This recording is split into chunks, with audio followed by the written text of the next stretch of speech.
industries is vital for our country's economic success and also for equality of opportunity. We go across to Dean Russell. Dean Russell. Thank you, Mr. Speaker. In Watford, we've got incredible, inspirational women and girls across the area. Watford Girls' School, for example, does incredible work in this space.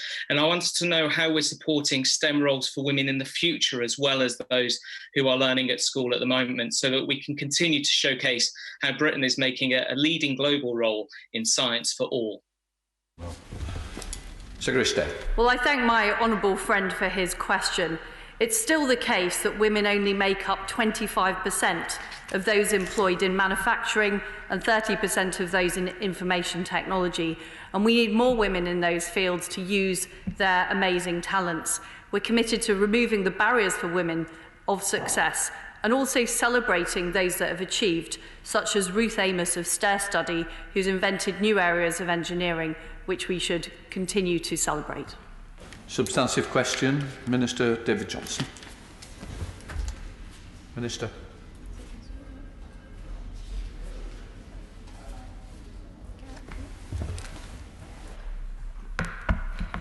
Mr. Speaker, with permission, I will answer questions 5 and 6 together. As we turn the tide on COVID-19, I want to make sure the Cabinet Office Equality Hub focuses on the evidence and makes sure that everyone in the UK has their opportunity and doesn't face discrimination or barriers to success. Go across to David Johnson. David Johnson. Thank you, Mr. Speaker, and I thank my right honourable friend for that statement. Does she agree with me that although it's not in the Equality Act, we should have a firm focus on social background and social mobility, so that it's not the school you went to, the family you come from, or the area you grew up in which determines your life chances? Minister. Well, I thank my honourable friend for his question, and we are restructuring the Equalities Hub to also cover areas like social background and geography too. It will put world-class analysis and research at its heart, and I'm proud that both the Department of International Trade and the Equality Hub have both been named as in the top 75 employers in the Social Mobility Employment Index, an organisation which I know my honourable friend established. We now have the supplementary from Caroline Ansell. Caroline Ansell. Thank you, Mr. Speaker. Education is, of course, a very key driver of social mobility. You would expect me to say no less as a teacher myself. And would my right honourable friend join me in thanking all the teachers in Eastbourne, teachers and head teachers who are doing such a tremendous job looking after and educating the children of our key workers, most particularly Shinewater Primary School. But can I ask my right honourable friend if she would outline the work of the Equalities Office with the DfE to ensure that those disadvantaged pupils in our schools do not suffer as a result of these very necessary school closures? Questions. Minister, can you pick out from that? We can't continue. We've got to get through the questions. Well, I want to put on record my thanks to all the teachers across the country who are doing a brilliant job of keeping our children educated using the latest modern technology. And we're doing all we can to ensure that no child, whatever their background, is left behind during this crisis. We've already committed over 100 million to boost remote learning, and we're funding access to IT devices and software focused on the most disadvantaged. I will now call Minister Kemi Badenow to answer the substantive question that's been tabled by Patrick Grady. So it's substantive question, Patrick Grady, Minister. Thank you, Mr. Speaker.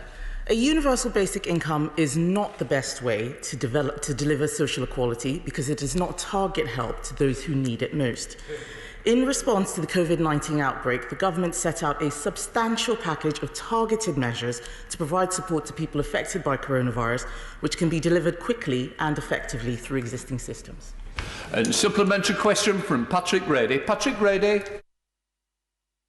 Thank you, Mr. Speaker. The issue is, though, that people are still falling through the cracks. And doesn't she accept that from an equalities perspective, the best way to stop that is to take a universal approach? That's why the First Minister in Scotland has said that increasingly a universal basic income is an idea whose time has come. Instead of ruling it out of hand, will the government not consult with devolved administrations, the All-Party Group and other interested expert organisations to see how a minimum guarantee of income can be weighed to work? Minister. Thank you, Mr. Speaker. I'm afraid we disagree on this issue. While we are happy to continue the debate, the fact is that flat rate payments make no allowance for additional help to cope with variable essential living costs. They fail to target those who need support, disabled people, lone parents, and this universal way of providing support is not going to work well within our existing welfare system. Go across to Anne McLaughlin. Anne McLaughlin. Thank you, Mr. Speaker. I'm interested in this outright dismissal of universal basic income and how, where and when this decision was reached. And given that those who will benefit the most from UBI, and contrary to what the Minister's just said, are the very people this department is supposed to be fighting for, can I ask, did the Minister lose the argument, or did she fail in her duty to advise her colleagues what a difference a universal basic income could make to social equality? Minister.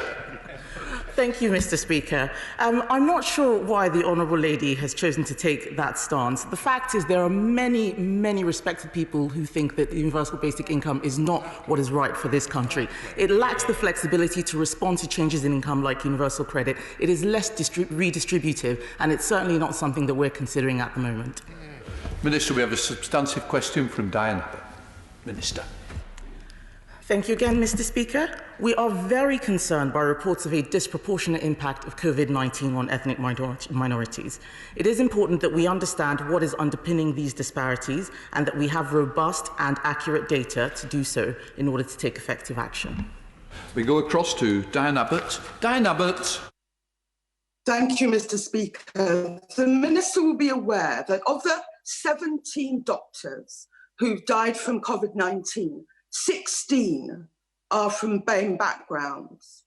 So will she speak to her ministerial colleagues in the Department of Health about the NHS surcharge for migrants? It cannot be right that NHS migrant workers who are frequently BAME pay twice for the NHS, first through taxation, then through the surcharge, and increasingly with their lives. Minister. Thank you, Mr. Speaker. This is an issue that I personally have taken a keen interest in, and it's one of the reasons why we've commissioned PHE to review exactly what the impact is on ethnic minorities, specifically on fees for migrants. Migrants who are ordinarily resident in the UK already receive their NHS care for free. Many more are exempt from charges, including temporary migrants who pay the immigration health surcharge and asylum seekers. However, it's important to note that we remain committed to fighting this virus, and that is why we changed our regulations in January to ensure that no overseas visitor or anyone living here would be charged for diagnosis or treatment for COVID. We go across to Lillian Greenwood. Lillian Greenwood. Thank you, Mr. Speaker. Dr. Amir Birni of the Association of Pakistani Physicians of Northern Europe and Dr. Kashif Jahan of the Nottinghamshire Doctors Families Association have both written to me raising concerns about the safety of BAME medical staff.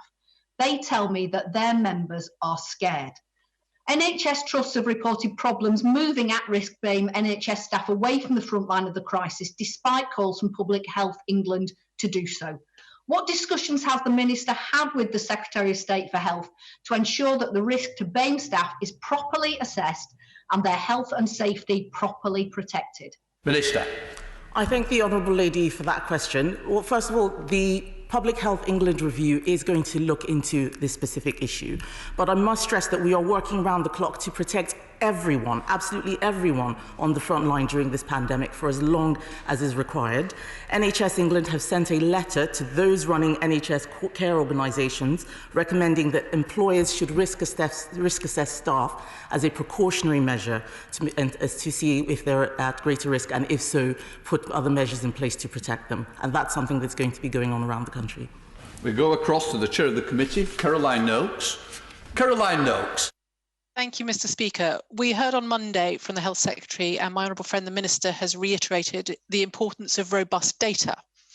Is my honourable friend confident that the right data is being collected at sufficient pace? And can I ask her specifically what input the GEO is having into the work of Public Health England? And is she confident that we will not only find out why and how BAME communities are affected, but also what needs to be done to protect them? Minister. I thank the Right Honourable Lady for that question. The Government Equalities Office is refocusing the Equality Hub. The Race Disparity Unit, the Equalities Office and the Disability Unit want to spend more time on research and data so we can help inform government departments in their activity. We want to become more evidence-led. The Public Health England review is something that's going to fit in within this overall strategy. It will be analysing how different factors, including ethnicity, gender, age, can impact on people's health outcomes from COVID-19. And we're confident that this review will be able to analyse available data on health outcomes for NHS staff as well. We expect it to be published at the end of May. Can I welcome to a new position, the Shadow Minister, Shadow Secretary, Marcia Decote. Thank you, Mr. Speaker. The British Medical Association found that BAME doctors have been pushed to the front line of this COVID-19 crisis, and that almost 2/3 of them have felt pressured to work without vital PPE. This comes amidst reports that 72% of all NHS workers' deaths were from a BAME background. Finally, Public Health England last week have asked all NHS trusts to risk assess their BAME staff and, where necessary, remove them from the front line. Can I ask the Minister what steps is her department taking to monitor the impact of this new measure and ensure that no more workers are risking their lives to save lives? Minister. Thank you, Mr. Speaker. This is something that we are keeping a close eye on. We are seeing a disproportionate impact on ethnic minorities, as I mentioned before, but NHS England is the right body to make the decisions on how each and every care organisation should look after their staff. We are not calling for ethnic minority medical staff to be taken off the front line. This will disproportionately impact ethnic minority communities, but we are doing everything we can to ensure that they are protected. And regarding PPE, this is something that we have been, as I said earlier, working round the clock to deliver. We have had over 1 billion items of PPE delivered to health organisations across the country, and we're going to continue to make sure that our frontline staff are very well protected. We have a substantive question from Mark Harper, Minister. Thank you, Mr. Speaker. We are doing everything we can to ensure no child, whatever their background, falls behind due to coronavirus. We've already committed over £100 million to boost remote learning, and we're funding access to IT devices and software focused on the most disadvantaged. It's worth remembering that schools continue to receive pupil premium funding worth around £2.4 billion annually, and that should help support disadvantaged children during this period. We go over to Mark Harper. Mark Harper. Thank you very much, Mr. Speaker. I'm grateful to the Minister for that answer, but there is anecdotal evidence that school closures bear down more heavily on those from already disadvantaged backgrounds. So can I ask her, as the government is able to reopen schools, can we look at any measure that's necessary to enable children from more challenged backgrounds to catch up, including, if necessary, weekend and summer schools, even if it's not possible to have schools open fully during those periods, look at what we can do to help? Minister. Can I reassure the Right Honourable Gentleman that this is something that we're looking very closely at? We're working with partner organisations, we're exploring targeted support options for disadvantaged pupils while schools remain closed and in the summer break, and we're considering how best to support pupils to rapidly catch up when schools reopen. But he should know that we've already taken prompt, wide-ranging action to help schools and parents support all young people, publishing a list of online education resources for parents, launching a new online academy, and also working with the BBC to create a package of TV and online materials to support learning at home. Substantive question, Laila Moran, Minister. As someone who is affected by this issue of ethnic minorities and the disproportionate impact they suffer from COVID, I am glad to see that it's being taken seriously across the House. I am confident that both Parliament and the Health and Social Care Committee will have the opportunity to scrutinise and hold the government to account on this in due course, and this is where cross-party work will be most effective. Go across to Laila Moran. Laila Moran. Thank you, Mr. Speaker. I and the Liberal Democrats welcome this review that Public Health England are undertaking, and I thank the Minister for her response to my question. I hope this means that she will come to the House and make a statement when we finally have the outcome of that review. But there are some things that we can do right now to better understand the disproportionate impact of COVID-19 on the BAME community. And one of those would be to ask a question on ethnicity on the NHS coronavirus symptom checker to surely give us the data that the review needs. So will the Minister commit to speaking to the Department for Health and Social Care on adding this question to the survey? I'd like to thank the Honourable Lady for her letter to us on this issue in April. The Health Secretary is aware of it, and I'm sure she'll receive a response from him in due course. But it is important to remember that Public Health England are conducting an independent and expert-led review, and we do trust them to be able to collate the information appropriately as they see fit. Thank you. Supplementary question from Peterborough. Substantive, Minister. We know that women are affected by the COVID-19 lockdown in different ways. Women should shoulder greater caring responsibilities and are balancing work with childcare. Some women need immediate access to reproductive and maternity services. They're often financially vulnerable, and financial vulnerability will be exacerbated by this lockdown. So every government department is playing its part in considering how this virus and the lockdown is affecting all of those vulnerable groups of people. Over to Peter Bone. Peter Bone. Thank you, Mr. Speaker, and I thank the excellent Minister for that response. Would she agree with me that opening nurseries and at least schools for younger children would be a great benefit, particularly for women? Minister. Mr. Speaker, as a mother with 3 young children aged 6, 3 and 7 months, I can assure you that no one is looking forward to nurseries and primary schools opening more than me. We know that access to childcare is crucial to supporting mothers, particularly single mothers with young children, to return to work when this is possible, and we're working closely with the sector. But schools and other providers will remain closed except for children of critical workers and vulnerable children until the scientific advice indicates it is the right time to reopen. Substantive question, Shiomara.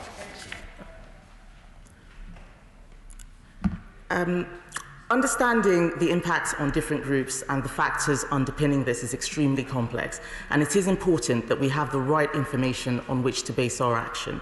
That is why, as I mentioned earlier, we have asked Public Health England to review COVID-19 outcomes among different groups and to explore reasons for disparities. And it's also why the government has taken numerous steps to protect those who would be most disadvantaged by this disease. We go across to Chiomara. Chiomara.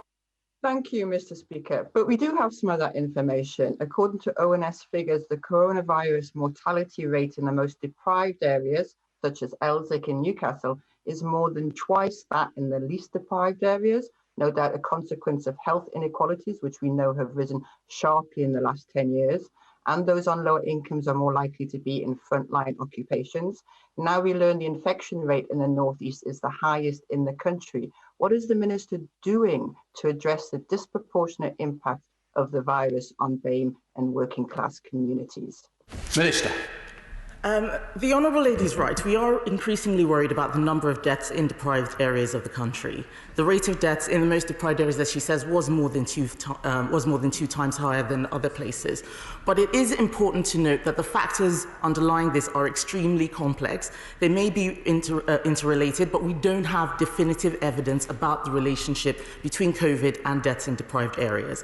But we are taking many, many steps to look after people from disadvantaged backgrounds, from working class communities. We've protected people's incomes and jobs. We've supported businesses. We've looked at universal credit. We've looked at statutory sick pay. And we're doing every single thing that we can to make sure that individuals and communities are protected on the whole from any adverse impact from the lockdown. I will now call Minister Victoria Atkins to answer the substantive question tabled by Simon Baines. Victoria Atkins, Minister. Thank you, Mr. Speaker. And with your permission, I'd like to group questions 17, 18 and 19. We know that lockdown can cause particular pressures for people who are living in abusive households. And this is why the Home Office has launched an awareness campaign and published specific guidance on gov.uk, setting out the support services available to victims. To ensure that these vital services can continue to support victims during lockdown, we have provided an additional £2 million funding to bolster specialist helplines and websites. This Go is in across. addition to this. We're going to have to go across to Simon Baines.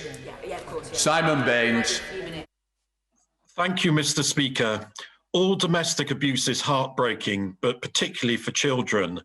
What is the government doing for children affected by domestic abuse in my constituency of Clwyd South, the rest of Wales and the rest of the UK?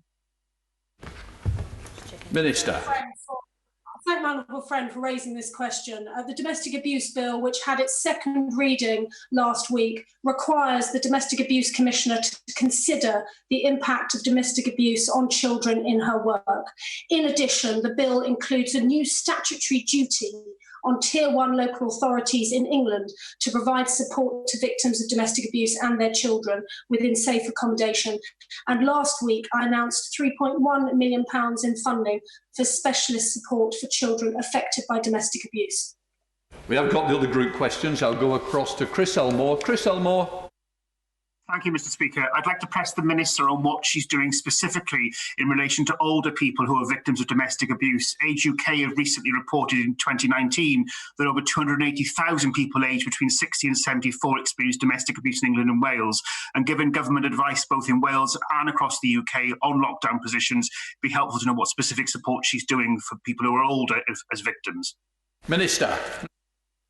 I thank the honourable member for his question. The gov.uk website sets out, as I say, the services that are available to victims of domestic abuse in these very troubling times. And of course, helplines may be particularly helpful to older people who are not as familiar with online services, perhaps, as younger generations. In addition, we have announced £76 million in funding to help vulnerable people with the Chancellor's £750 million charities fund, and that includes victims of domestic abuse. And of course, the bill itself. Are you having to go over to Marco Longhi? Marco Longhi. Thank you, Mr. Speaker. The Churches Housing Association of Dudley and District is a charity that provides support and housing to vulnerable people, including victims of domestic abuse.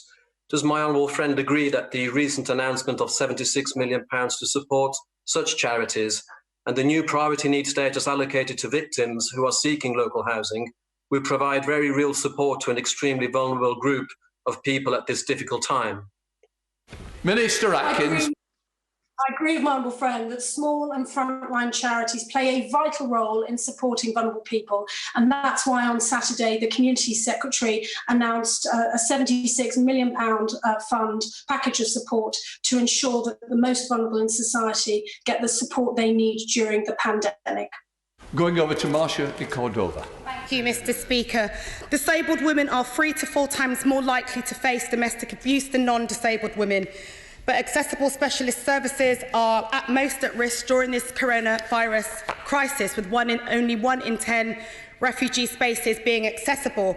So as part of the work of the Disability Unit, will the Minister ensure that specialist funding for disabled domestic abuse victims are ring-fenced? Minister. Well, I thank the Honourable Lady and I welcome her to her position.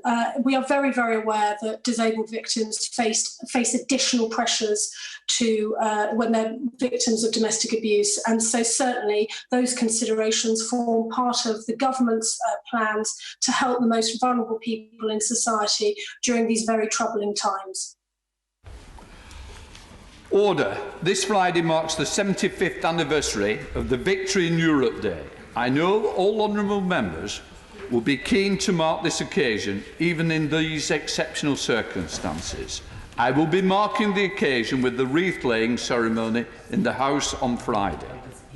We now come to questions to the Prime Minister. I would like to welcome the Prime Minister back to his rightful place in the Chamber. The whole House and the whole country is delighted at his recovery and welcome back to his elected House. I now call the Prime Minister to answer his engagement question. Mr. Speaker, thank you for your kind words, and it is good to be back, even though I've been away for longer than I had intended. I would like to pay tribute today to the 107 NHS and 29 care workers and all those who have sadly died from coronavirus. I know that the sympathies of the House are with their family and friends. And if I may, Mr. Speaker, I would like to place on the record in this House my own thanks to all the staff at St Thomas's Hospital for the brilliant care that I received. Mr Speaker, this morning I had meetings with ministerial colleagues and others. In addition to my duties in this House, I will have further such meetings later today. I now call Simon Jupp. Simon Jupp. Thank you, Mr Speaker. And firstly, I'd like to welcome the Prime Minister back to where he belongs. And I'm sure the whole House will join me in congratulating him and his fiancée on the birth of their son, Wilfred. On coronavirus, tourism is absolutely crucial to the economy of the South West, including my constituency of East Devon. While I'm currently asking visitors to come back later once the lockdown has ended, I want to make sure our vital tourism industry survives so we can be open for business at the earliest opportunity. Can the Prime Minister assure me, my constituents and East Devon's tourism industry that further and flexible financial support is coming to protect this crucial industry? Prime Minister.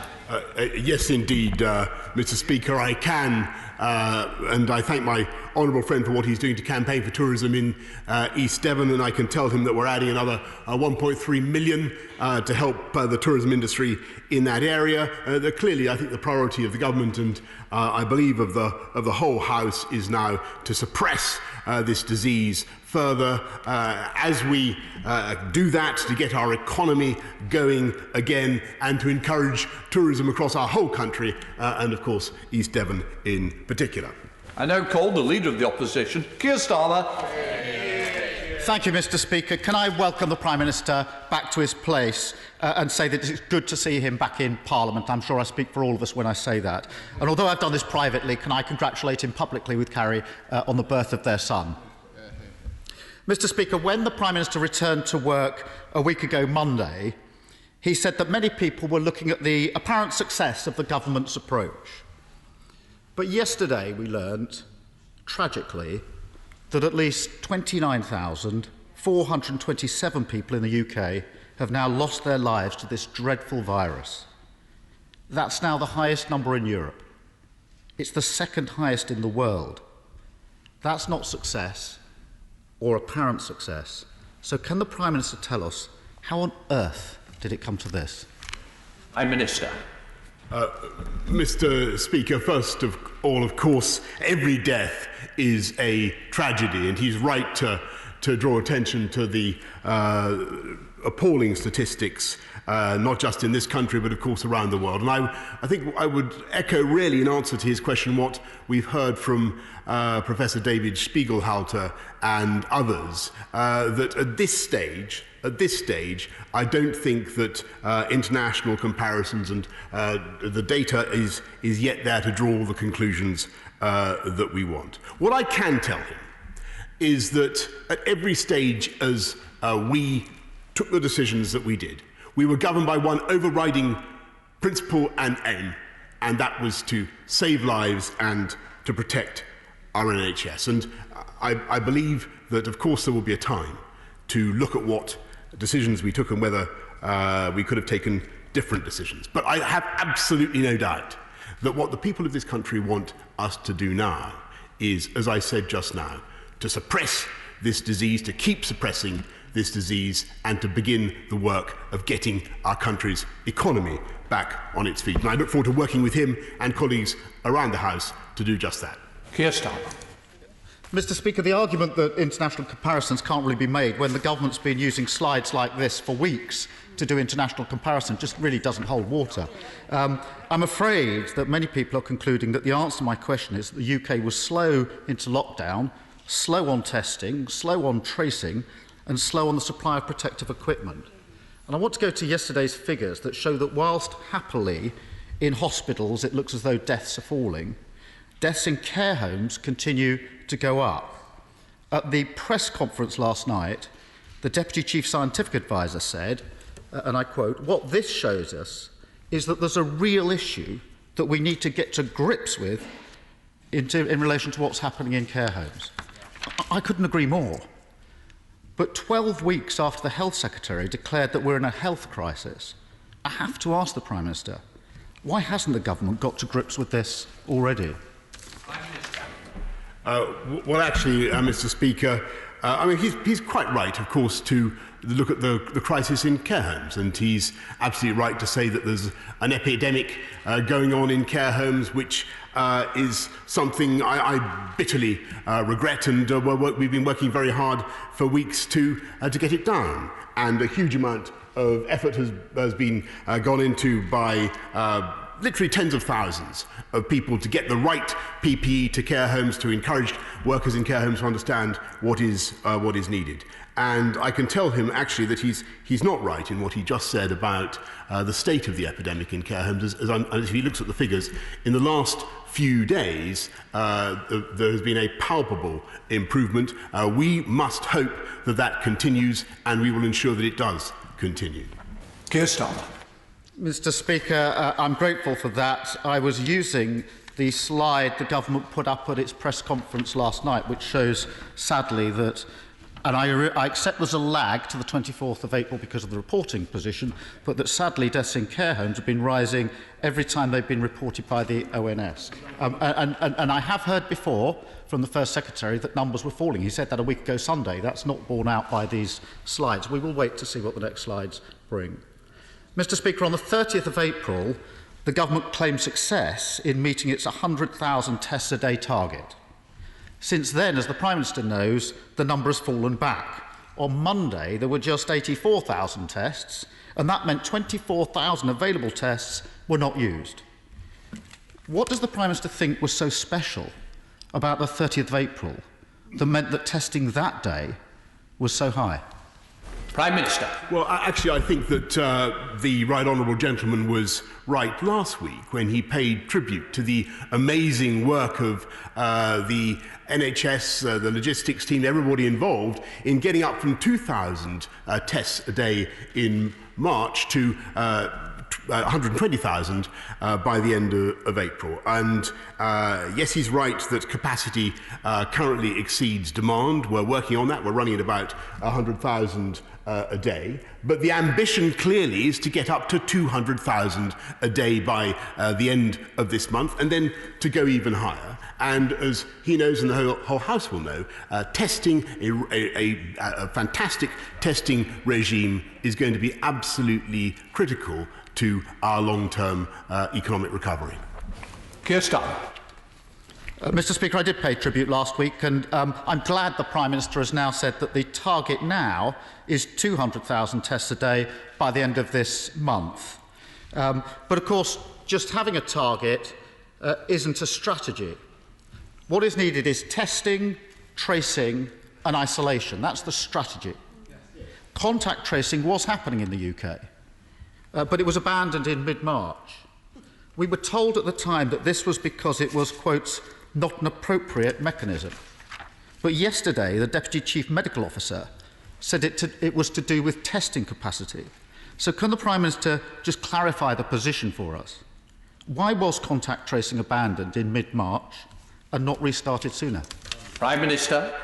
As I think is readily apparent, Mr. Speaker, to everybody who's studied the situation, and I think as the scientists would confirm, the difficulty in mid-March was that the tracing capacity that we had and that had been useful, as he rightly says, in the containment phase of the epidemic, that capacity was no longer useful or relevant since the transmission from individuals within the UK meant that it exceeded our capacity then. Now, the value of the test tracking and tracing operation that we're setting up now is that as we come out of the epidemic and as we get the new cases down, we will have a team that will genuinely be able to track and trace hundreds of thousands of people across the country and thereby to drive down the epidemic. And so, I mean, to put it in a nutshell, it's easier to do now that we've built up the team on the way out than it was as the epidemic took off. And I think most people with common sense can see those particular difficulties that we had at the time. Keir Starmer. Thank you, Mr. Speaker. I think the Prime Minister's confirmed it was a capacity problem. Can I wish the government well on the tracking and tracing now and on the app that's being trialled in the Isle of Wight? We all want that to succeed, and we'll all support that in hopefully succeeding. Can I turn to protective equipment, where clearly there are ongoing problems? Just this week, the BMA survey said that 48% of doctors had to buy their protective equipment for themselves or rely on donations. That's clearly unacceptable. And it's obvious that this problem is going to get even more acute if and when the government asks people to return to work. We're clearly going to need a very robust national plan for protective equipment. Can the Prime Minister reassure the public that they won't be asked to return to work until that plan is in place? Prime Minister. Yes, Mr. Speaker, I certainly can. And I share his frustration about PPE and the frustration that I think people have felt across the House and across the country. It's been enraging to see the difficulties that we've had in supplying PPE to those who need it. But I do pay tribute again to the work of hundreds of thousands of people involved in the logistics of supplying literally billions of items across the country in a timely way. There have been no national stockouts of any PPE item, and we are now engaged in a massive plan to ramp up domestic supply, and he'll be familiar with what Lord Dighton is now at work, so that, to get to his final question, we are able, in the long term, and it may be the long term, to satisfy the domestic needs of this country. Keir Starmer. And we will, of course, be setting out the details about that plan on Sunday. Keir Starmer again. Mr. Speaker, I was going to come to the plan. I'm grateful to the Prime Minister for that indication. There are millions of people on furlough, as the Prime Minister knows, millions with children at home struggling with caring responsibilities. If they're to return to work, and if their children are to return to school, they need reassurance. I think we can all feel that, reassurance that it'll be safe to do so. And that means they do need to know what the government's plan is for the next stage. So will the Prime Minister give them that reassurance by setting out his plan as he says he will? Or will he come to this House on Monday to present that plan and have questions across the House? Mr. Speaker, I will of course undertake that there will be a statement to the House, as you, Mr. Speaker, and the House would properly expect about what we propose tonight. So I just want to explain to the House as a courtesy why it's happening on Sunday, Mr. Speaker. I'm sure you'd be interested to know that. The reason for that is very simple, that we have to be sure that the data is going to support our ability to do this. But that data is coming in continuously over the next few days. We'll want, if we possibly can, to get going with some of these measures on Monday. I think it would be a good thing, Mr. Speaker, if people had an idea of what's coming the following day. That's why I think Sunday, the weekend, is the best time to do it. But of course, the House will be fully informed, and the House will have the full opportunity to debate and interrogate me or the government on that matter. And hopefully in the future it will be to the House first. Theresa Villiers. Thank you, Mr. Speaker. Lockdown rules permit people to travel to work if their jobs are not ones that can be done from home. But some have faced criticism and pressure not to do that, including from announcements on London Underground wrongly saying they shouldn't be on the system unless they're key workers.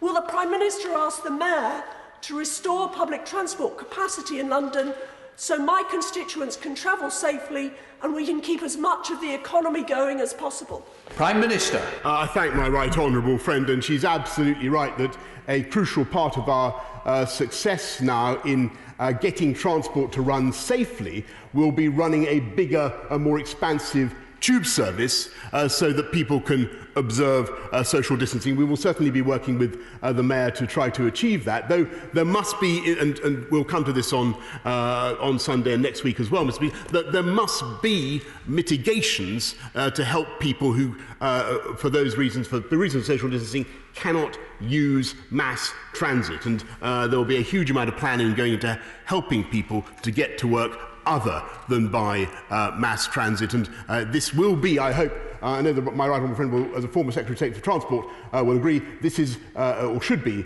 a new golden age for cycling. We now go across to the Leader of the SNP, Ian Blackford. Ian Blackford.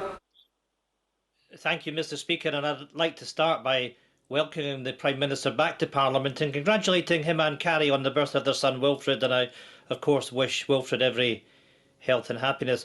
Mr. Speaker, the UK's confirmed death toll now stands at close to 30,000. It is officially the highest in Europe and the second highest in the entire world, and indeed there are some estimates putting the figure even higher, and in my own community of Skye, we've faced our own heartbreaking and devastating outbreak of COVID-19 over the last few days. I do agree with the Prime Minister when he says the worst thing that we could do now is ease up the lockdown too soon and allow for a second peak of this deadly virus. To protect our citizens, the lockdown must remain in place for as long as it's needed. Well, many people might want to travel, for example, to the tourist areas during the better weather. Will he join with me in reminding everyone that non-essential travel is not permitted? And does he agree with me that the First Minister of Scotland and our approach should be only led by the best medical and scientific advice, not the politics of posturing?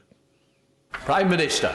Yes, indeed, Mr. Speaker. And actually, I think that the last few weeks have shown the ability of the governments of all four nations to come together and to deliver very clear messages for our people. And I think it's been extremely helpful. I think the collaboration has been extremely helpful. And I can say to the Leader of the SNP that we will certainly be working with the government in Scotland, as we will be working with the opposition, with unions, with business, to make sure that we get the unlockdown plan completely right. And you know what he says is absolute common sense. It would be an economic disaster for this country if we were to pursue a relaxation of these measures now in such a way as to trigger a second spike. And on that point, I'm in complete agreement with him. Ian Blackford. Thank you, Mr. Speaker. I'm very grateful for the Prime Minister's answer, and I commit myself and my party and my government colleagues in Edinburgh and working with them on that shared agenda. However, some of his own government ministers are not following his own advice. Instead of working with the Scottish Government, the Scottish Secretary of State has been making political arguments about the Constitution rather than scientific ones about saving lives. And he's not the only one.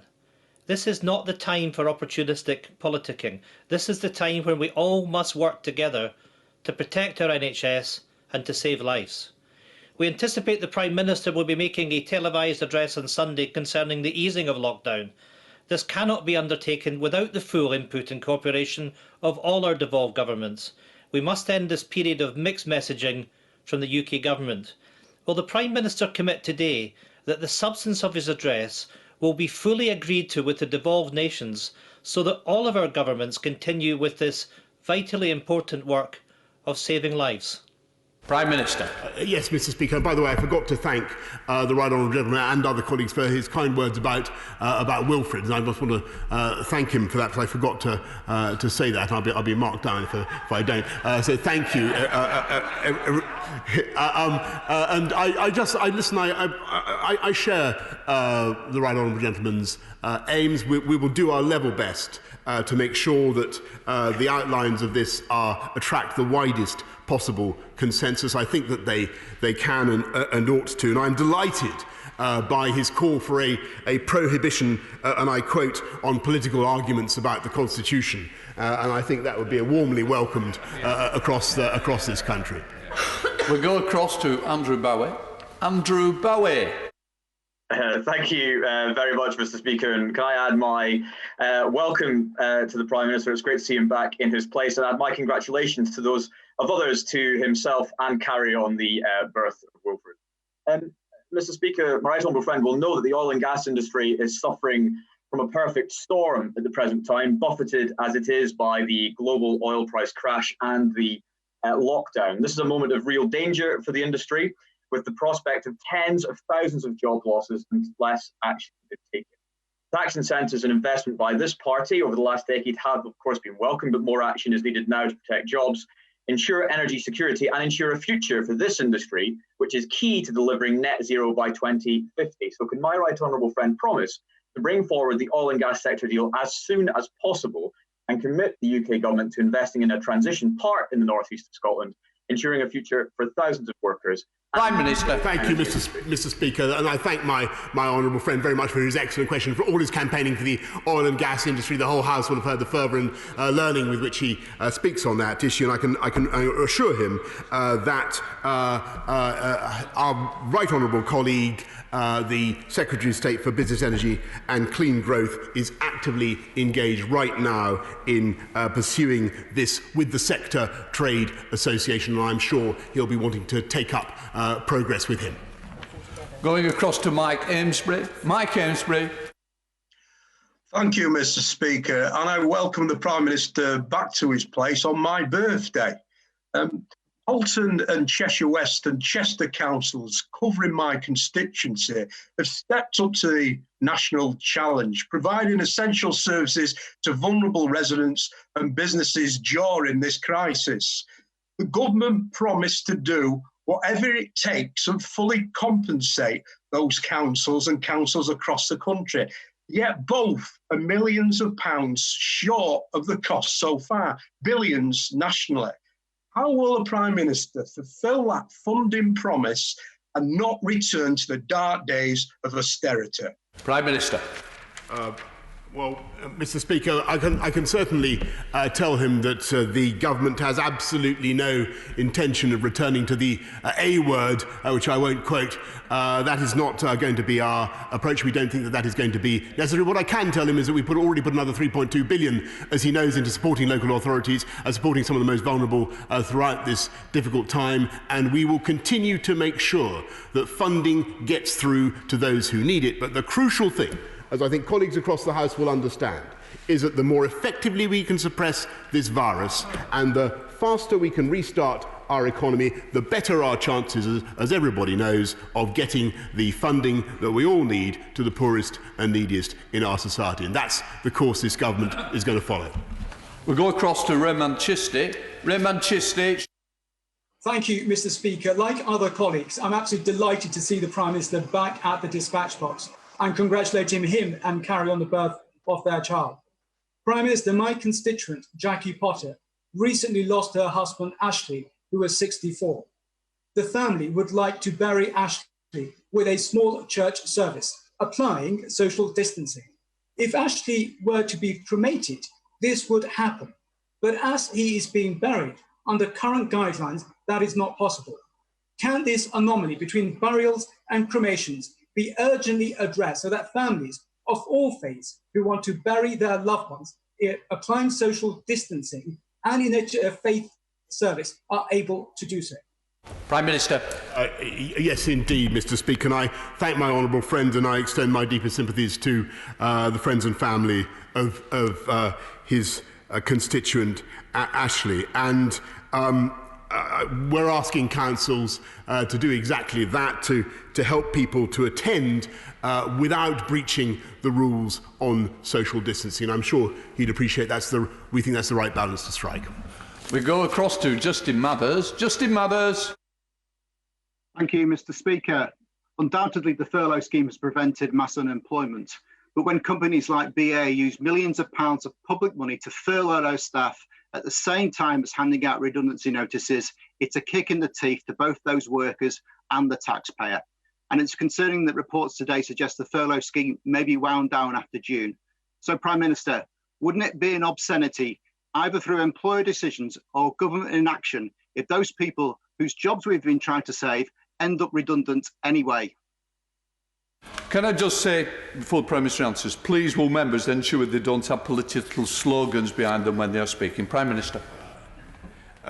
Mr. Speaker, I think actually the furlough scheme has been one of the outstanding provisions that this government's been able to put in. I think it's given huge numbers of people, more than 6 million people in this country, the security that they need.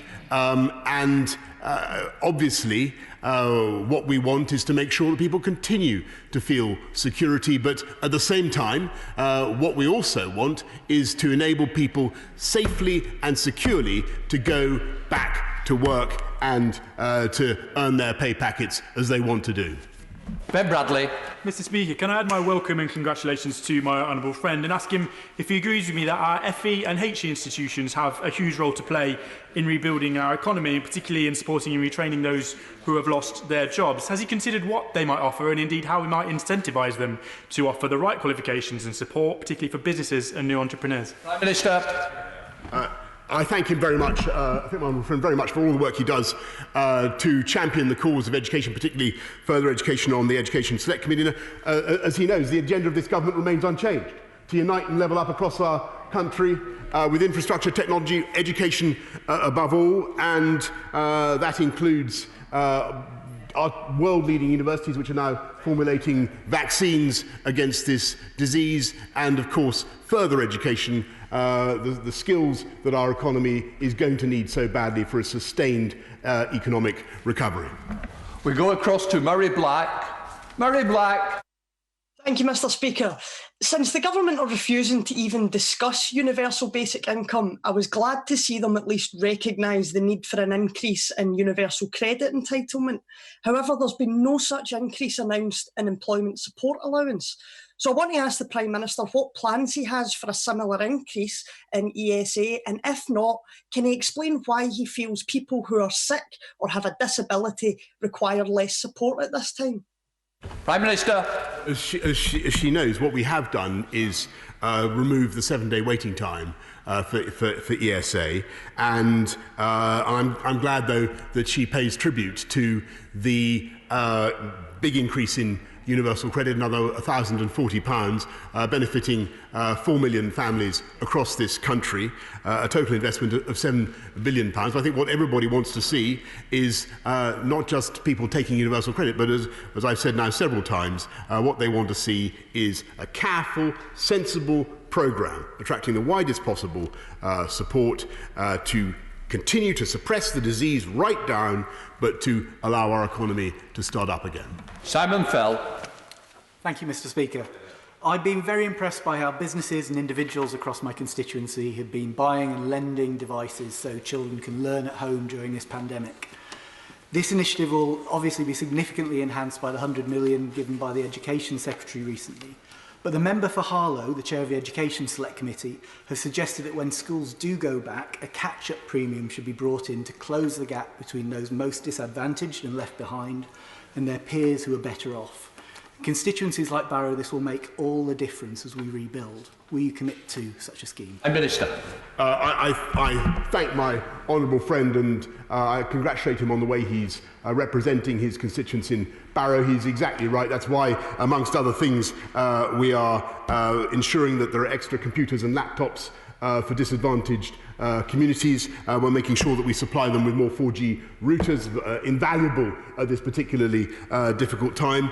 And there will be more to come, Mr. Speaker, because this is a government that is going to pursue our agenda of uniting and levelling up across the whole of the UK. Go across to David Linden. David Linden.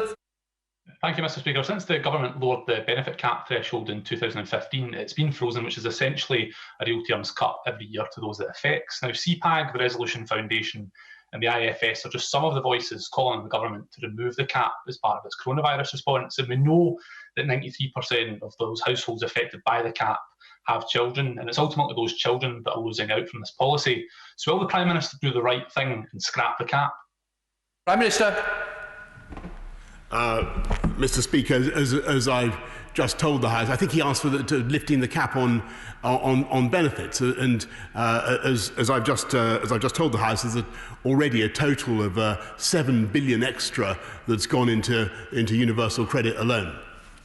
Go across to Rob Butler. Rob Butler. Thank you, Mr. Speaker. These are very dark and difficult days, but can I highlight the amazing work that's being done by volunteers across the country to help others? In my own constituency, there are dedicated groups delivering groceries and prescriptions from Stoke-on-Church to Bedgrove, from Hewenden to Berryfields. I wonder if my right honourable friend would join me in thanking them all, but perhaps especially congratulating the organisers of Bernie the Bus, which, whilst it collects food for the food bank, plays very loud party music out of the back, bringing a real note of joy and happiness to the local communities as it performs a valuable public service. Prime Minister. Well, as a thank you, I thank my honourable friend, and as a great believer in buses and part-time manufacturer, can I agree very strongly with him about the good work done by Bernie the Bus and all who support it and travel therein. We now come to the final question from Lillian Greenwood. Lillian Greenwood. Thank you, Mr. Speaker. The Community Secretary has rightly recognised that council workers are the unsung heroes of this crisis and promised to give local authorities the resources they need.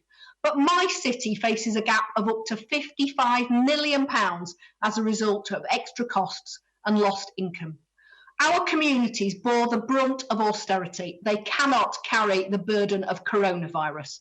Will he give all councils a cast iron guarantee that they won't be asked to do so? Prime Minister. Well, I thank her very much, and she's absolutely right, as anybody knows, to draw attention to the difficulties, the straitened circumstances, the pressures that local councils have been under, and that's why we put the extra 3.2 billion in immediately to help them cope. And she should know, by the way, that that Nottingham, her own city, has already had an extra 19 million to help deal with the pressures of coronavirus, and certainly that is by no means the last of the support that we will be giving to our fantastic frontline council workers who, as she rightly says, have borne so much of the brunt in this crisis. We now come to the urgent question to Secretary of State for Business, Energy, Industrial Strategy. I call Minister Scully to answer the urgent question from Andy MacDonald as on the order paper. The Minister should speak for no more than 3 minutes. Minister. Thank you, Mr. Speaker, and I'm grateful for the opportunity to answer the question. We've made clear that there are 5 tests that the government will need to be satisfied of before we will consider it safe to adjust the current measures. As honourable members will be aware, the government's in the process of consulting with businesses, business representative organisations and trade unions on the issue of safer working in a COVID-19 context. We want workers in our country to feel confident that they're returning to a safe workplace. So we're working with Public Health England, the Health and Safety Executive, and with 525 stakeholders in total in detail, the vast majority of which are represented across all parts of the United Kingdom. This includes 9 unions and over 400 businesses. We're grateful for all the feedback and the constructive way in which it's been provided. Mr. Speaker, our guidelines will be published in due course. I now call Andy MacDonald, who is asked to speak for no more than 2 minutes. I go across to Andy MacDonald. Andy MacDonald. Mr. Speaker, last Sunday, the government sent trade unions and businesses 7 consultation documents outlining proposals for a return to workplaces. We all share a common objective of a safe return to work at the appropriate time that protects public health. However, when the government's plans fall short, it's our duty to say so. Trade unions were given just 12 hours to respond. The documents were not shared with the opposition, and the proposals themselves are wholly inadequate. No worker should have their life or the lives of their loved ones risked simply by going to work. This is a legal right which held true before this crisis and crucially must not be cast aside now. The documents present measures to maintain safe workplaces such as hand washing and social distancing as being at the discretion of employers when in fact they are requirements of the law. The government must make this clear and inform workers and businesses of their respective rights and duties. I share the surprise of trade unions that the documents provide no recommendations on PPE, without which it's impossible to make judgments on safe working practices. Critically, the proposals exclude workers. A safe return to work is a significant challenge that can only be met if government and business work with staff.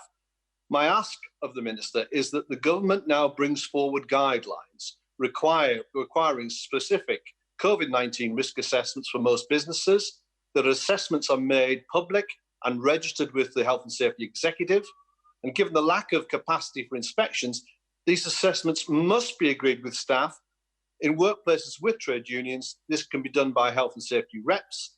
In those without, the government should enable trade unions to assist workforces in their sectors to elect or appoint a rep to be consulted and involved in the settling, implementation and enforcement of assessments. And finally, workers need to have confidence and trust that the government has got their back. So will the Minister confirm that employees will not be prejudiced in any way for drawing attention to safety failings in the workplace? Mr. Speaker, this time we are truly all in this together. I trust that my comments are received in the constructive spirit in which they are offered. Minister. I'm grateful to the honourable gentleman for the constructive way that we've began our relationship as opposite numbers in a call that we had last week. I think we have plenty of opportunity to work together in order to bring the confidence that employers, employees and customers need to have as we begin to open up the economy.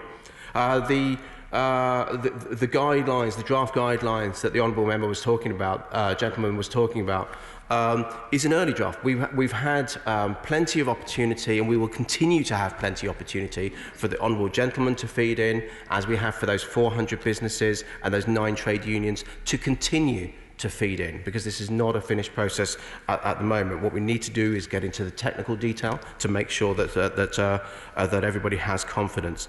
In the same way that employees need to have confidence, they should be able to discuss with their employers the steps that they might take to make their workplace safer themselves, and especially when we do start to lift restrictions. Where workers still feel unsafe, though, they can contact their health and safety executive or their local authority, and where that health and safety identifies employers, they can take action to comply with the relevant public health legislation and guidance. I now call Andrea Ledson. Andrea Ledson. Thank you, Mr. Speaker. I know that my honourable friend's department is undertaking a review of corporate governance and audit. Does he agree with me that now more than ever, it's vital that the review puts the safety and the financial security of employees at the heart of all business obligations to their stakeholders? Minister. Thank you, Mr. Speaker, and I'm grateful for that question. As my right honourable friend knows, we've had 3 independent reviews on various aspects of audit by Sir John Kingsman, the CMA and Sir Donald Bryden, and we are committed to acting on their recommendations, including legislating to create a tougher, stronger regulator as soon as parliamentary time allows. We're working on that, and we'll publish our proposals in due course. I now call Drew Hendry, who is asked to speak for no more than 1 minute. Drew Hendry. Thank you, Mr. Speaker. Whilst the social and economic impact of this crisis cannot be underestimated, it's vital that all workplaces are reopened only when it's safe to do so. After all, they will only work if they have the confidence of workers. On the 25th of March, the Scottish Government and the STUC made a joint statement making clear their shared fair work expectations. That naturally followed their fair work approach, which has been developed in partnership with unions over years, and they're now looking forward to putting that into law once Holyrood has the power to do so. So reports that the TUC cannot support the draft UK policies are therefore of great concern. In a spirit of collegiality, what consideration is he given of the following the Scottish Government's approach of ensuring that guidance is consistent with fair work, including that workplace rules be developed for specific environments, not only by employers, but by trade unions as well? Minister. I'm grateful for the honourable gentleman's comments on that, and I agree with him that our message and our processes need to be as consistent as possible, not least for people across the UK, but for those companies that operate in each of the nations in the UK as well. And so that's why colleagues from my department have regular conversations with the devolved administrations, including the Scottish Parliament, and we must make sure that we are continuing to work to get into the detail, to give employees the confidence. So we will continue to work through with those businesses with those unions, but also other people who are feeding in on a day-to-day basis, so that we can come up with a consistent, robust line that will give confidence and will show the examples, the businesses that are remaining open now, that we can learn from their best practice. Go across to Lucy Allen. Lucy Allen. Thank you, Mr. Speaker. Enabling people to go back to work safely is key to getting through this crisis. Safe working will inevitably be different for different businesses and different settings. Will the Minister do all he can to ensure that government guidance focuses on general principles of social distancing and hygiene and avoids being overly prescriptive, so that as many businesses as possible can reopen safely? Minister. I'm grateful for my honourable friend for that question, and she's absolutely right that this is why we've consulted as widely as possible, and we continue to do so, because we need to make sure that all of these guidelines give people in every type of workplace, every part of the country, every part of the UK, that sense of confidence. And I think it's really important to reiterate the fact that there are many, many companies still operating now, and we do need to make sure our economy stays opening and working so that we can bounce back as possible. And those companies are already offering best practice. Go across to Sarah Olney. Sarah Olney. Thank you, Mr. Speaker. I've been speaking to lots of businesses over the last few days, and they're all obviously very keen to get back to work as soon as possible. But their big concern is the safety of their staff, but also what liability would the businesses have to bear on behalf of those staff if one of them got sick despite their best efforts to ensure their safety. And I'd really like to hear what the Minister has to say to give businesses reassurance on that point. Minister.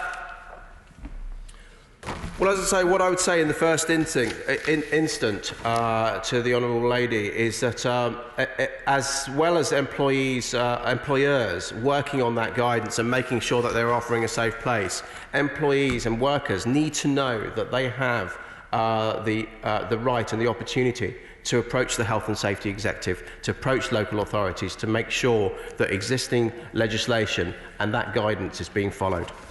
We go across to Andrew Selous. Andrew Selous. Thank you very much, Mr. Speaker. And if we want businesses to come back, they need to survive. And small businesses who pay themselves through dividends are not pariahs. They operate entirely legally. Will my honourable friend speak to the Treasury to make sure that these businesses do survive? Can we look again at the dividend issue, because many small businesses may not survive, to allow their workers to come back next week if we don't? Minister. Thank you. I'm grateful for that comment. The government's first priority clearly is saving lives with all of this, but livelihoods and making sure businesses and jobs are retained and that we're able to bounce back is very, very important. So I will certainly take that away. And I know the Treasury have always been keen to look at each step of this situation to make sure that we can come up with economic support as well as the health support that we've been discussing within this urgent question. We go across to North Antrim to Ian Paisley. Ian Paisley. Thank you, Mr. Speaker, and indeed welcome to North Antrim. Can the Minister tell us what guidelines will he put in place and the government put in place to assist necessary workers and passengers travelling from Northern Ireland to London on airlines? What assistance will he put in place to air operators taking and making necessary flights to ensure that there is the necessary guidelines and protections in place for those workers? Minister. I'm grateful to my honourable friend for that, honourable gentleman for that question. And in part of giving confidence to people to return to work, clearly it is also important to give people the confidence to be able to travel to and from various parts of the UK in order to work as well. And that's why this process will also look at transport. It will look at this at opening of schools and these kind of things when the guidance, the health guidance, suitably is appropriate. We go across to Jane Stevenson. Jane Stevenson. Thank you, Mr. Speaker. We owe a huge debt of gratitude to all the people who've been working throughout the pandemic to allow us to stay at home. Many people in Wolverhampton are now nervous of returning to the workplace, especially those who share their home with a medically vulnerable person. Will special advice be given to employers or extra measures be put in place so that these people can be confident that they're continuing to protect and shield vulnerable people? Minister. I'm grateful to my honourable friend for raising that really important issue of those people that are most vulnerable in this situation. Existing guidance already sets out the steps which individuals who are living with shielding and vulnerable people should take to keep them safe. Where the Health and Safety Executive identifies employers not taking appropriate action to ensure workers in the shielded category can follow the NHS advice to self-isolate for the period specified, they will consider taking a range of actions to improve the control of risks in the workplace. Go across to Maria Riedel. Maria Riedel. Thank you, Mr. Speaker.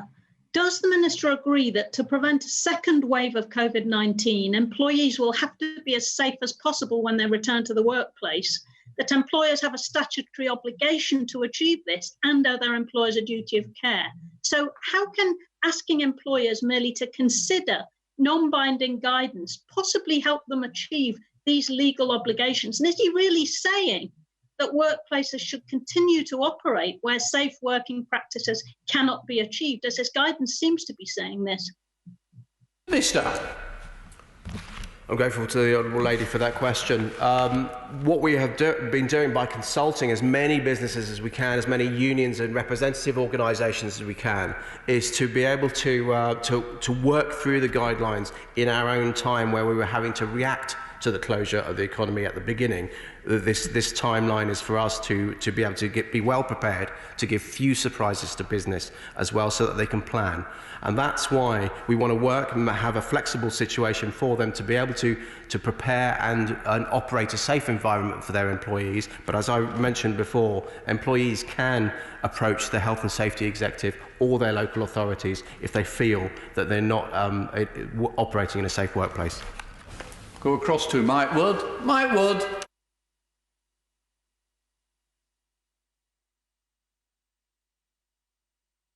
Sorry about this, we're having to go across to Sharon Hodgson. Sharon Hodgson.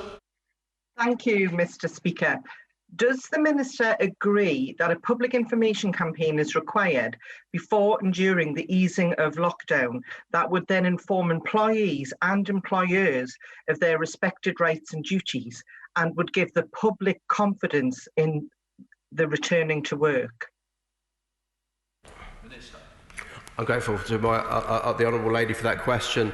And communication is so important in this. We've seen how effective the message has been so far in order to stay at home and save lives. What we now need to do is work with businesses to make sure that they have had the message fully communicated, what the safe guidelines are for their workplaces. But similarly for employees, we need to make it clear, as we're doing now, that those people that cannot work from home, unless they are in a business that has specifically been asked to close, they can travel to work, but they need to be considerate about that, and they need to be making sure that they're working within safe social distancing rules. So yes, communication is everything, and I think we all have a responsibility to get those messages across.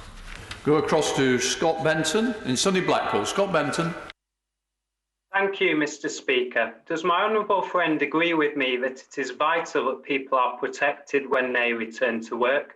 And as we now move to this second phase, will the government commit to providing clear and concise guidance to employers on how they can best protect their staff? Minister.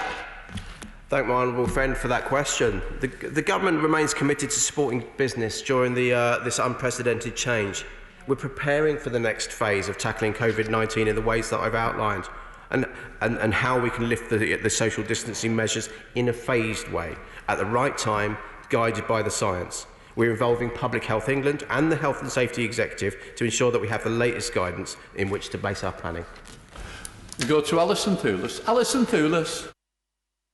Thank you, Mr. Speaker. During the first 2 weeks of lockdown, I had many constituents who got in touch, fearful of speaking out against their irresponsible employers in case doing so would get them the sack. So does he understand why Francis O'Grady of the TUC has raised concerns that unless the government shifts position and puts this in law, that bad bosses will continue to expose their workers and all of us to infection without fear of consequences. Will he work with the TUC to put these concerns in law so workers can have that their rights respected and their safety assured? Minister. I'm grateful to the Honourable Lady for that question. I work with and speak to the trade unions on a regular basis. Indeed, I'll be speaking to representatives of the TUC later on this afternoon, and which is why we wanted to keep them involved in forming the guidelines and working with and representing their employees, because that's how, by us all working together, we're going to give employees the confidence, and we're going to get the message across to employers that social distancing within the workplace, where possible, is absolutely crucial if we're going to open the economy and be able to return to whatever the new normal is. We go across to Nusrat Ghani. Nusrat Ghani. Thank you, Mr. Speaker. The vast majority of businesses in my constituency of Wilden and across the country want to do the right thing. And the right thing is to get back to business. Does my honourable friend agree with me that we should encourage a return to work, of course safely?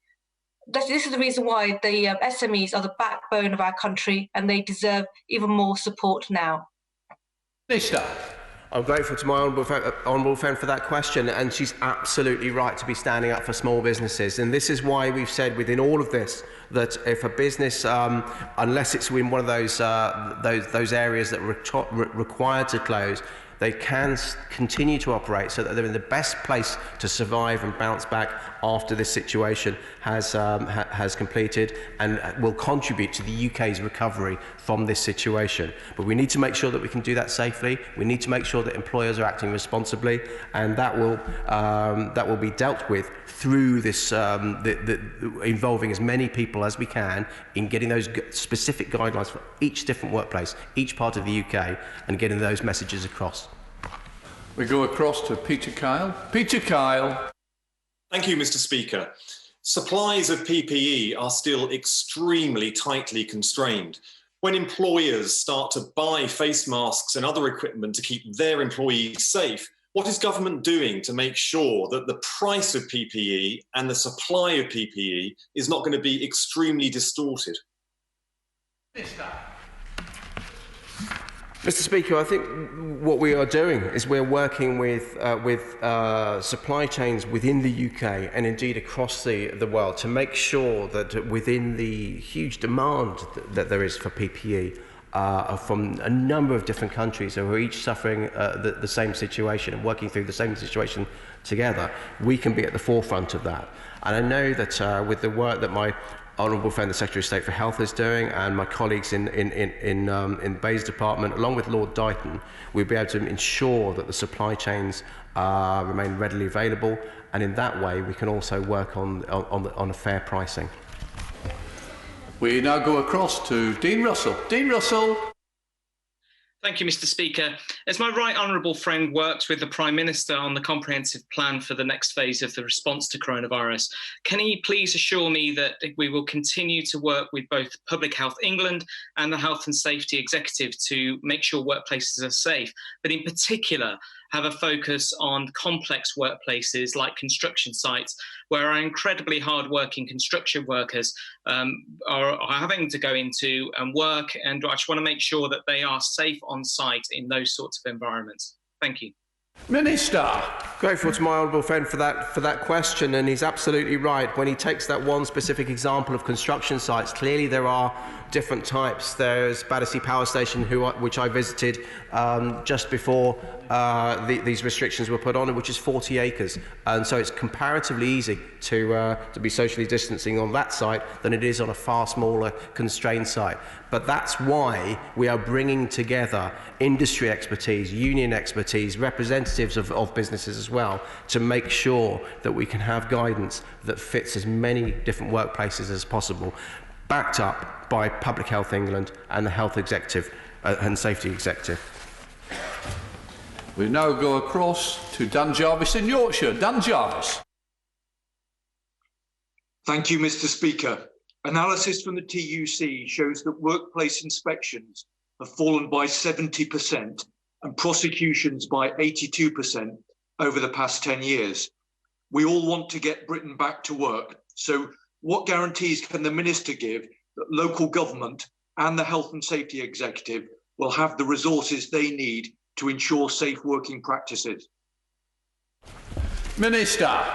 I'm grateful to the honourable gentleman for that question, and with regard to the Health and Safety Executive, clearly we will continue to talk to them about the resources that they need. And with regard to local authorities have been working incredibly hard, both on local health issues, but also from my experience, and I've spoken to many of them, of getting that financial support out to them as well. And that's why the Chancellor has been giving the financial support with a second round of £1.6 billion to support their functions as well. We will continue to look under, to be under review any support that we need to give. We now go across to Peter Aldis. Peter Aldis. Thank you very much, Mr. Speaker. Does my right honourable friend agree that holiday parks, campsites and self-catering holiday accommodation are well suited to adhering to workplace safety arrangements and should be considered for phased and gradual reopening so as to boost coastal and rural economies and to provide people with the opportunity of a holiday in the UK? Minister. I thank my honourable friend for that question, and I'm glad he's standing up for the coastal areas who have been particularly badly affected with all of the sectors within around hospitality, leisure, and some retail. I get a lot of feedback from the economic point of view from those sectors, and we do work closely with them. We will continue to work closely with them, but I will make sure that we pay due attention to all of that advice to make sure all of the coastal areas are well looked after as best we can. We go up to Manchester to Afzal Khan. Afzal Khan. Thank you, Mr. Speaker. We know it is vital to get the economy moving again. However, this will only be possible when people have the confidence to return to work in the knowledge that their workplace are safe. So why was it that the government proposed non-binding guidance with zero enforcement mechanism? And does the minister think this is sufficient to make people feel safe and confident enough to return to work? Minister. We're working with the guidance with a number of business representative organisations and with the trade unions. And when we have that, when it's the appropriate moment to complete that work, we will publish that work.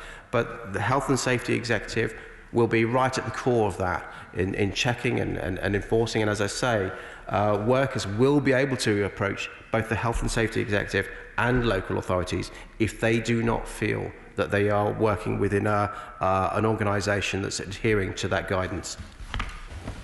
We now go across to Laura Trott. Laura Trott. Thank you, Mr. Speaker. Many of our essential workers are, of course, already in the workplace, for which we are hugely grateful. The Minister confirmed that we will learn from them, but can he also assure the House that we will manage any disruption to them as a result of other sectors going back to work in terms of PPE and also transport requirements? Minister. I can assure my honourable friend that we will indeed look at all of this in the round to make sure that we can work out the different scenarios as people return to work. That what we have at the moment is a very different situation to what we have when restrictions may start to open, is a very different situation to what might be when it's fully open. We have to keep that absolutely in our understanding, and we'll work with those people at work that are working still now, but also the other business representative organisations that I mentioned earlier. We're going to try and reconnect with Mike Wood down in Dudley. Mike Wood, hope you're connected. Thank you. Second time lucky, Mr. Speaker, although some would prefer me on mute, I'm sure. As the Minister will know, many of our workers have been working throughout this outbreak, as well as thanking them for all of their efforts. Will the Minister assure us that the government is making sure that employers are aware of their responsibilities and keeping their workers safe? Minister. I thank my honourable friend for that, and I thank him for the opportunity to say thank you to those people who have kept our economy going through this difficult time. We rightly say a massive thank you to our key workers, our emergency workers, including especially in the NHS.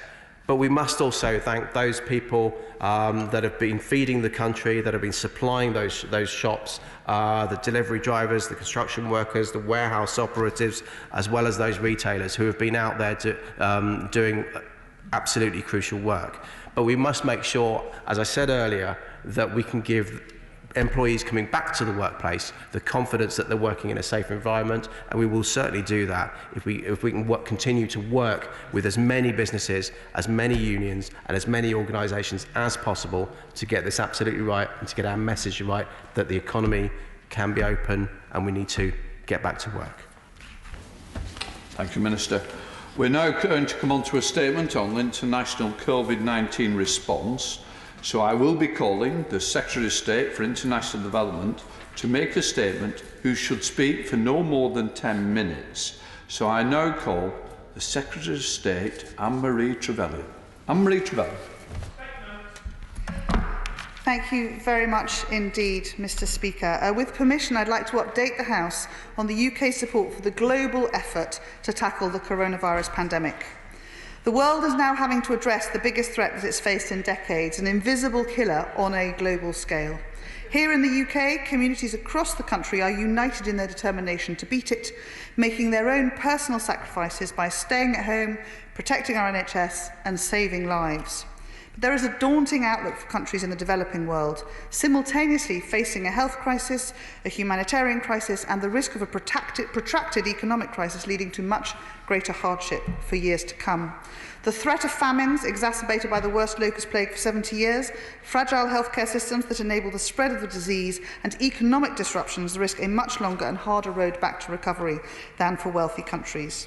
However, through the altruism of the British people and the expertise of our scientists and engineers, the UK is proudly playing a leading role in the global response. On Monday, together with other world leaders, my right honourable friend, the Prime Minister, co-hosted a virtual global coronavirus response pledging conference.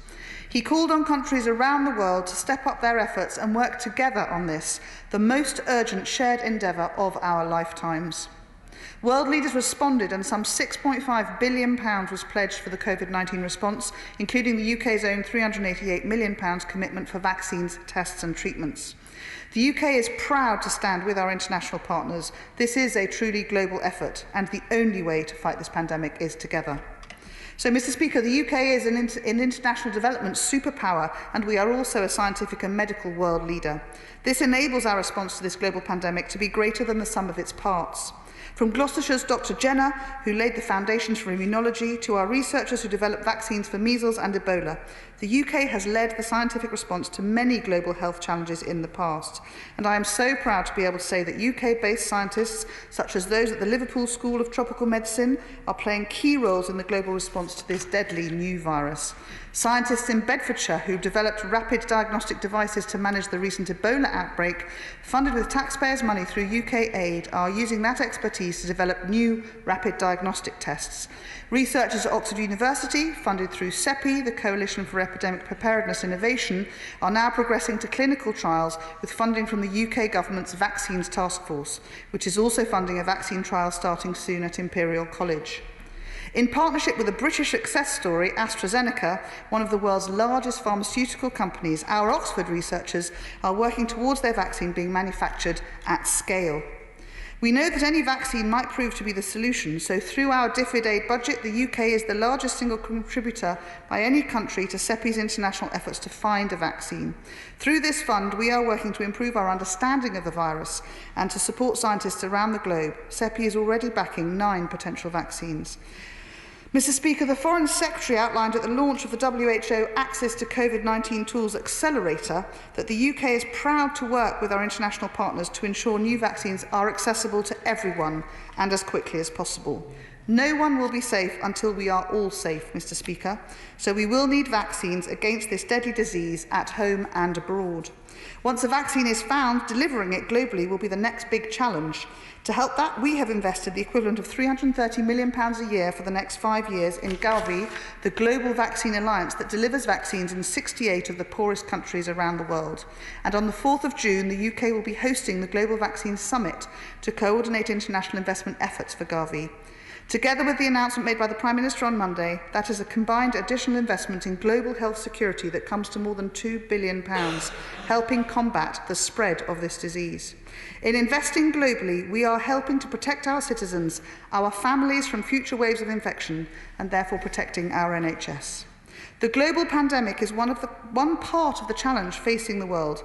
DFID's immediate coronavirus response to date amounts to £744 million, but this is on top of our work to pivot much of our existing activity to provide health, humanitarian and economic support where it is needed most as part of our response to these crises. A health response that builds on the UK's long-standing record of supporting countries to prepare for and respond to large disease outbreaks, including as the third largest donor to the World Health Organization. Investing on the frontier of research into new rapid diagnostics and therapeutics that can detect and treat coronavirus. And working in partnership with Unilever, we've launched an innovative hand-washing campaign that will reach 1 billion people around the world, a major contribution to global sanitation and hygiene. With the support of British and international NGOs and advice from the London School of Hygiene and Tropical Medicine, we will reach 1 in 7 people around the world with information on the most effective ways to stop the virus spreading and therefore to save lives. We are also working to reduce the global economic impact of the virus by preventing its spread, protecting both the UK public and the stability of our economy. Last month, the UK, together with other G20 countries, announced a commitment to suspend debt service payments to the poorest countries until the end of 2020. This will create up to $12 billion of additional fiscal space. DFID has also made available up to £150 million to the International Monetary Fund for debt relief. These measures will enable developing countries to direct greater domestic resources to their own healthcare efforts, helping prevent the virus from spreading around the world. So we are supporting developing country governments to make proportionate, evidence-based trade-offs between containing the virus and maintaining open trade, so that essential goods and services, including critical medical and food supplies, can continue to move around the world. That supports developing countries, but it also means that British consumers will get the vital goods that they need. Mr. Speaker, COVID-19 is a global pandemic. It does not respect national borders. Individual efforts will only succeed as part of a global response. The UK has been playing and will continue to play a leading role in galvanising the most effective coordinated international action. In 2017, the scientific community in the UK proudly played a key role in the international response to the Ebola outbreak in West Africa. I am proud to update the House that we are doing so again. We are using British expertise and funding to demonstrate leadership internationally. Recognising that needs will be great, we are doing whatever it takes to make sure vaccines, treatments and technologies are available, to save lives and to support economies in the most vulnerable countries to help end the pandemic. This will help reduce the risk of the world being attacked by a second wave of infection. So as the Prime Minister said on Monday, it's humanity against the virus. We are in this together, and only together will we prevail. I commend the statement to the House. I now call Pleat Kaur Gill, who has 5 minutes to respond. Pleat Kaur Gill. Thank you, Mr. Speaker. I thank the Secretary of State for advance sight of her statement, and I would also like to offer my thanks to all those workers, both in the UK and across the